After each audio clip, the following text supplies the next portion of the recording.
Mana shu sovuq kunlarda ko'ryapmiz, mana ko'chada ishlashyapti odamlar, qo'li so'qatib, ustalarimiz ishlayapti, boshqa shu hunar bola chaqa boqaman deb, halol rizq topaman deb, bolam, ayolim birovga sarg'aymasin deb halol hunar qilayotgan shunaqangi hunarmandlardan Alloh rozi bo'lsin.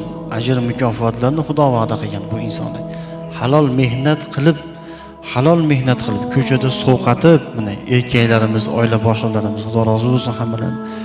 Ko'chada sovqatib, qo'li sovqatib, terlab, qiynalib, halol mehnat qilib uyga kelib uxlagan banda uyqusi ibodat bo'ladilar alayhisolatu vasallam. Payg'ambarimiz aytadilar, uyqusi ibodat bo'ladi.